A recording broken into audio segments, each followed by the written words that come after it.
Okay, bismillahirrahmanirrahim. Assalamualaikum warahmatullahi wabarakatuh. Hari ni Ana bentang pasal Syekh Daud Al-Fatani. Kalau korang buka muka surat 241. Okay, hari ni nak cakap pasal latar belakang dia. Nama panjang beliau Syekh Wan Daud bin Syekh Wan Abdullah bin Syekh Wan Idris Al-Fatani. Dia dilahirkan dekat Gresik.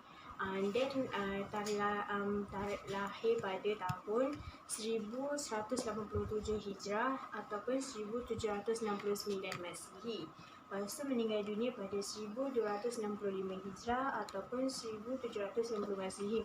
Lepas tu dia dibesarkan dengan keluarga yang dibesarkan dalam keluarga ulama.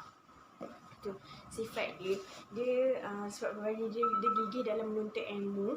Walaupun dia kena belajar kat luar negara, lepas tu dia bijak dan pandai dalam menguasai pelbagai bidang ilmu. Dia pandai lah dalam semua bidang dia boleh kecap. Lepas tu dia ada bakat kepimpinan.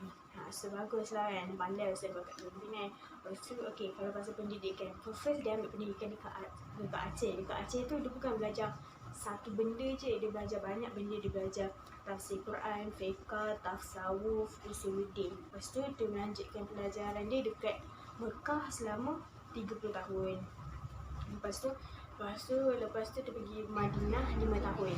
Lepas tu antara dekat Mekah dia belajar dekat Masjidil Haram. Ada kelas kat situ, dia belajar kat situ. Nak cakap sumbangan dia daripada pelbagai bidang ilmu. Dia menghasilkan 58 buah karya dalam pelbagai bidang ilmu. So maksudnya fiqh. Kalau fiqh dia ada hasilkan karya, tajuk dia Muniyatan Musalli.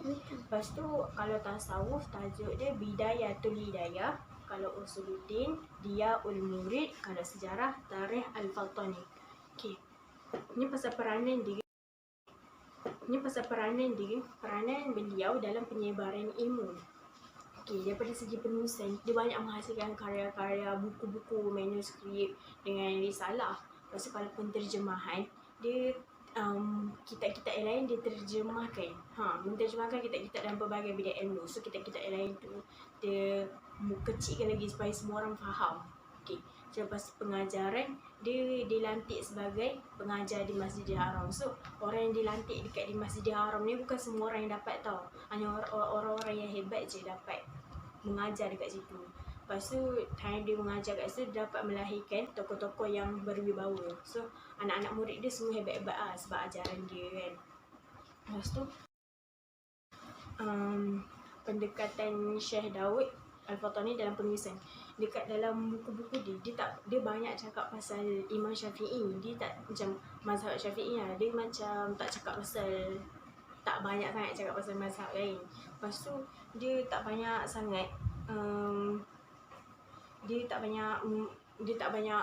cakap pasal khalifah.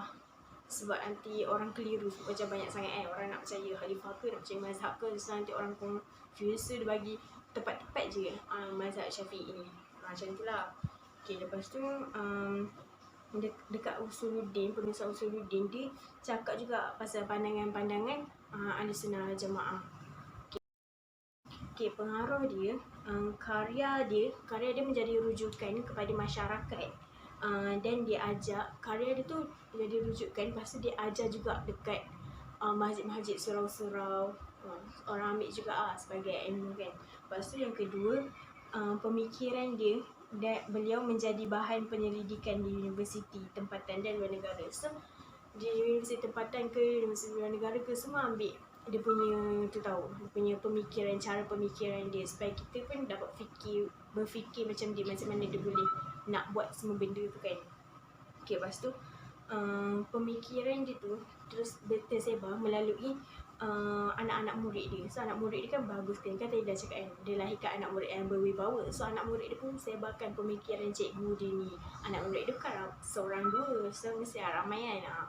Lepas tu dia berjuang membebaskan Fatani daripada penjajahan Siam. Anda tak tahu apa benda kaitan dengan Siam. Lepas tu ni sanjungan cendekiawan. Kerajaan Khulafa Osmaniyah berikan gelaran ke beliau sebab ketokohan dengan keilmuan beliau. Gelaran dia Al-Alimu, Al-Allamah, Al-Fahamah, Al-Arif. So gelaran dia. Lepas tu dua, diberikan pengiktirafan. So dia diberikan pengiktirafan menjadi Syekh Haji Melayu. Yang pertama, dan diberikan pentauliahan mengajar di Masjidil Haram. Macam yang cakap tadi, orang yang belajar dekat Masjidil Haram ni bukan orang yang biasa-biasa, sebenarnya orang-orang yang hebat. Okay, last sekali, Datuk Abdul Rahman Abu Bakar, pengurusi pengelola Dewan Bahasa dan Pustaka. Dia menganggap Syekh Daud Fatoni ni sebagai pemikir dan ulama yang menghasilkan karya yang sebaris dengan Hamzah Al-Fansuri, Nuruluddin Al-Raniri. So maksudnya dia anggap Syekh Daud Fatoni ni sebaris je dengan diorang sebab diorang ni hebat kan. So maksudnya diorang ni sama-sama hebat. Okay, itu je pasal Syekh Daud Al-Fatoni. Sekian, terima kasih.